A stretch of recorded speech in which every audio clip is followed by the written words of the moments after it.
Já voltamos com o segundo bloco do Economia Fácil aqui pela Web Rádio Censura Livre, www.seriowebradio.com, também live pelo YouTube e Facebook. O tema da semana é o IPO da Caixa Seguros, Bolsonaro privatizando a Caixa, presença da Thaís Rabelo, dividindo a bancada aqui comigo, fazendo as perguntas, e também o convidado do dia, o Bruno Teixeira, funcionário da Caixa.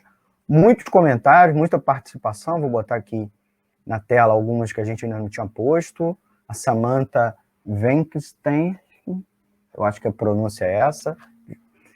Ótimo debate. A Wellington Macedo que está acompanhando, beijos, Thaís. Tá. Beijo, Wellington. E a Márcia Lúcia eu já falei. Tem várias perguntas, mas a nossa ideia é avançar um pouco na questão dos IPOs, né? O Brasil bateu um recorde de IPO, tá? A Caixa, 5 bilhões, mas é preciso a gente colocar que nos últimos meses, né, o Brasil viveu, porque não está vivendo mais, porque houve uma profunda queda no volume de IPOs, um recorde nessas emissões de ação, né?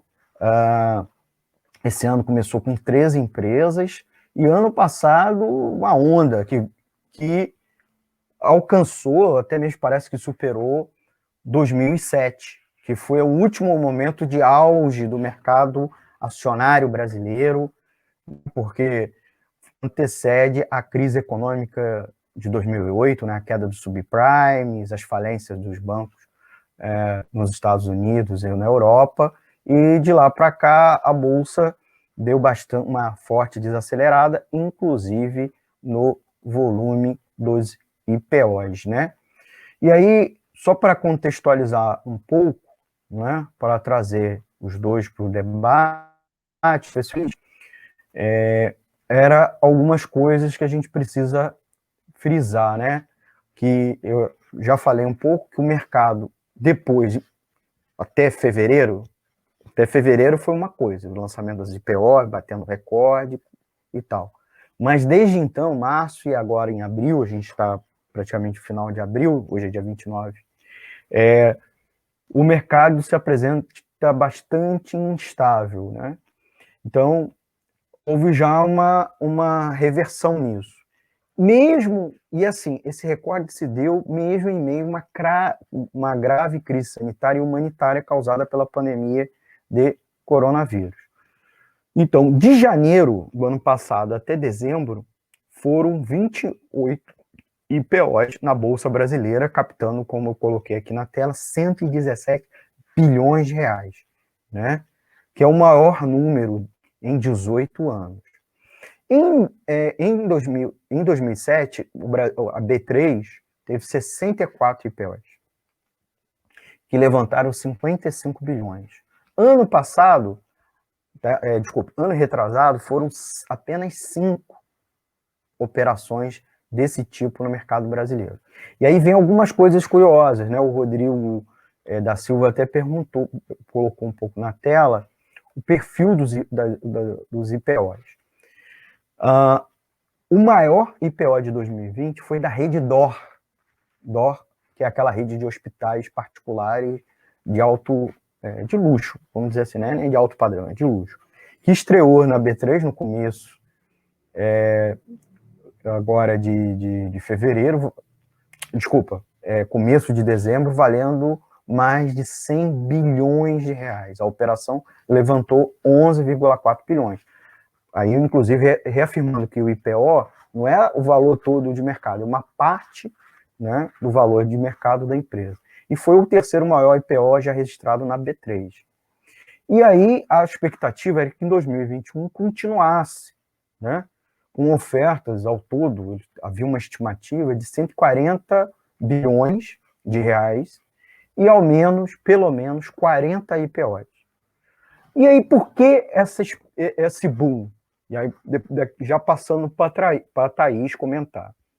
A operação de IPO tem sido impulsionada, primeiramente, juros no Brasil, taxas de juros, na mínima histórica. O que aconteceu já de fevereiro em março desse ano foi uma reversão disso, né? O Banco Central aumentou 2 vezes a taxa de juros. Mas ano passado e o começo desse ano, o juro muito baixo levava os investidores a buscar mais risco através da rentabilidade. Então eles abandonavam os títulos da dívida pública e alguns outros títulos atrelados à taxa de juros e buscavam, portanto, maior rentabilidade. Com isso, muitos trocaram principalmente a renda fixa pela variável, no caso as ações, e um movimento reforçado pelo maior acesso também a plataformas digitais, né, que permitem essa compra de ações ou participação de fundos de investimento. É importante a gente colocar isso. Não é à toa que muitos de vocês, quando acessam redes sociais, vem propaganda de como participar, de como comprar ações, day trade, um monte dessas bobagens que a gente já conversou aqui em muitas edições do programa. Diante desse cenário, na outra ponta, as empresas se viram impelidas a abrir o capital para ter acesso a essa forma de financiamento, né? Porque elas não estavam conseguindo recursos no mercado, junto a bancos e outras formas mais convencionais. E as que já estavam listadas na Bolsa aproveitaram a liquidez do mercado para reforçar o caixa com novas ofertas. Então, na fila, aí a gente precisa ver que a fila de empresas para fazer IPO é muito diversa. Vai de grandes companhias dispostas a levantar as chamadas ofertas jumbo, né, que são, acho que a gente mais fala, mas não necessariamente, porque a lista de empresas é muito grande, e não todas são jumbo. E empresas menores, algumas delas vindas de setores que ainda não estão, inclusive, na Bolsa. E aí, nos 45 primeiros dias de 2021, nada menos que 13 empresas fizeram abertura de capital na Bolsa de São Paulo, somando essas operações as emissões de ações de empresas que já estavam. E aí o volume movimentado chegou a 33.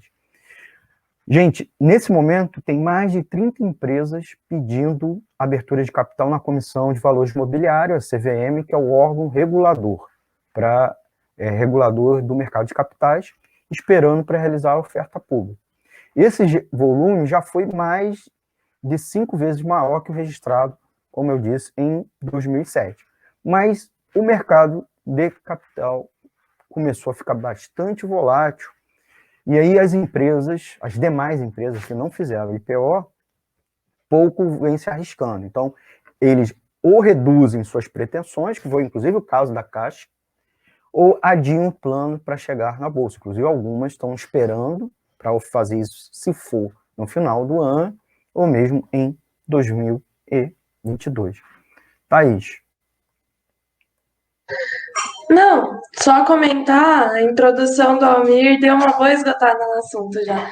Mas eu acho que tem não, fica tranquilo. Tem um tema recorrente aqui no podcast, né? Que é essa contradição entre o mercado, entre como está o mercado, ou como está a economia, que o valor econômico fala, que o noticiário econômico fala, e a economia dos trabalhadores. Espera só um instante. Ô, mãe, sem barulho, por favor. Programa Desculpa, ao vivo. gente. Programa ao vivo tem emoções. Bom, tem uma contradição entre a economia real e essa economia que aparece nos noticiários, esse mercado de capitais, o que não significa que um não interfere no outro. E a gente viveu, o ano passado em especial, um momento em que ficou claro que essas duas economias estavam concorrendo, de certa forma. A tragédia na economia real fazia muita gente não querer investir numa fábrica, numa loja, em algo, investir em bens que se transformassem em riqueza real para a população. E por outro lado, mas as pessoas não querem ficar com o dinheiro parado, então investe na bolsa, e muita gente percebendo que tinha esse dinheiro circulando, procurando onde ser aplicado, muitas empresas, algumas mais reais, outras menos reais, algumas mais que produzem bens mais valiosos para a sociedade, outras não, começaram a abrir capital para ter acesso a mais recursos, recursos esses que essas empresas já estavam com mais dificuldade de conseguir no sistema financeiro. Então, elas aproveitaram para abrir capital para conseguir se capitalizar, que a gente diz, né? Ou seja, ter acesso a mais recursos para fazer mais investimentos. Então, assim, a gente tem uma competição. O que aconteceu? Depois de um certo momento, do desenvolvimento das loucuras do Bolsonaro, como disse o Almir, não, esse governo é tão instável, ele provoca tanta instabilidade que nem que nem para capital financeiro o povo está querendo investir, nem em ações. As empresas estão os grandes investidores estão com coragem de investir. Esse capital está indo mais para fora do Brasil, está sendo exportado. Isso vai deixar uma carência de recursos no Brasil, que vai ser mais difícil as empresas aqui investirem, e num momento em que você está tendo um avanço tecnológico muito grande na economia real, com a implantação de robótica, de novas tecnologias na produção, ou seja, que as empresas estão precisando de investimento para se modernizar e se manter competitiva, esse capital está indo embora do Brasil. Então, assim, isso é parte do cenário que torna as nossas perspectivas um tanto sombrias, assim, um tanto sérias. Eu acho que a gente precisa. Eu acho que pior do que uma má notícia é as coisas estarem indo ruim, estarem indo mal e a gente não saber, né? Então a gente precisa encarar. Acho que isso é parte de um processo no qual o Brasil fica para trás historicamente, no qual o Brasil vai virando um fazendão de soja e o nível de vida da população vai caindo, e só mostra assim que sem a classe trabalhadora brasileira conseguir tomar mais parte da economia, conseguir ter mais poder político mesmo para se contrapor aos desmandos do grande capital, a gente vai ter um retrocesso ainda maior, sabe? Não, a gente ainda não chegou no fundo do poço, esse poço pode ser mais fundo ainda, então, assim, é necessário a gente pensar, discutir os rumos da economia para segurar essa tendência aí. Concluir. Bruno, você quer comentar, querido? Não, só um comentário muito breve Claro. em base ao que o Almir falou, que isso é um elemento interessante, porque, como o Almir colocou, nesse momento você não vê muitos IPOs acontecendo, né? E isso reforça, na verdade, o quão o IPO da Caixa ele foi pensado fundamentalmente não para arrecadar recursos de fato para você fortalecer a empresa para algum plano de melhoria dos serviços ou qualquer coisa parecida. Ao contrário, ele foi exatamente para, vamos dizer assim, dar uma sinalização para o mercado que, olha, nós seguimos com as privatizações, ou nesse sentido parte do próprio projeto do governo de tentar se recompor e mostrar uma agenda liberal, combinado com o próprio desespero do governo de fazer dinheiro para conseguir manter o orçamento e manter o superávit.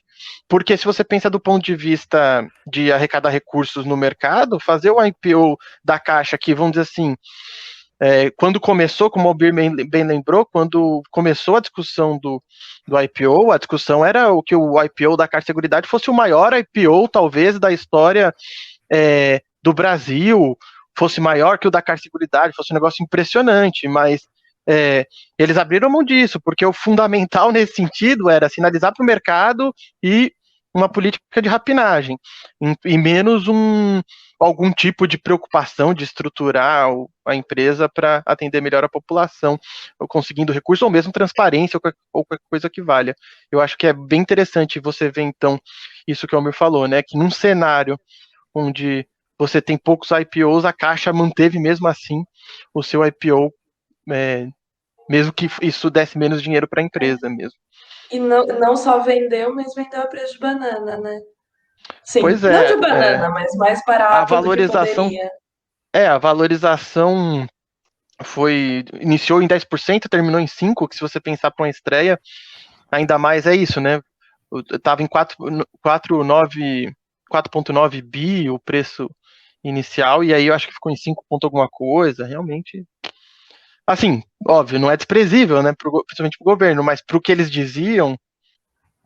É muito baixo, né? Muito baixo. Eu queria, já para a gente finalizar o bloco, né, chamar o intervalo e irmos para o quadro Informe Econômico, e antes disso, mandar um beijo para Márcia Baptista, já tinha mandado para ela, mas ela deixou mais um recado aqui. Sempre usei a CEF, né, a Caixa Econômica Federal, e o grau de satisfação sempre foi igual a outros bancos. E quando falo em privatização, qualquer empresa começa a cair o nível para o usuário por pura maldade.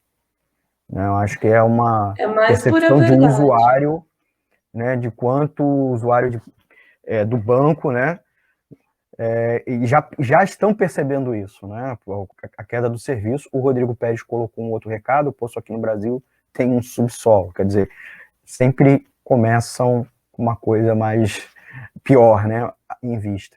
E a Gelta perguntando sobre a repercussão das mobilizações, se é possível fazer manifestações relâmpago para informar os beneficiários sobre a privatização da Caixa, né? Eu acho que é possível, e o Bruno, no bloco anterior, falou do processo que vem se organizando. É isso? Podemos ir para o bloco? Sim, queria agradecer muito, Bruno, ter vindo, bater esse papo com a gente, explicou as coisas muito melhor do que a gente poderia, foi show de bola, obrigada, viu? Vai vir outras vezes, viu? Obrigado eu, quando precisar. Opa! Só chamar. Então, agradecer o Bruno Teixeira, empregado da Caixa, brilhantemente explicou para a gente o processo e a mobilização que a categoria vem fazendo. Então, vamos no intervalo e já voltamos com o terceiro e último bloco do Economia é Fácil. Vamos falar as notícias econômicas dos últimos dias com o Informe Econômico. Jornalismo, debate sobre temas que você normalmente não encontra na mídia convencional, participação popular, música de qualidade e muito mais. Web Rádio Censura Livre, a voz da classe trabalhadora.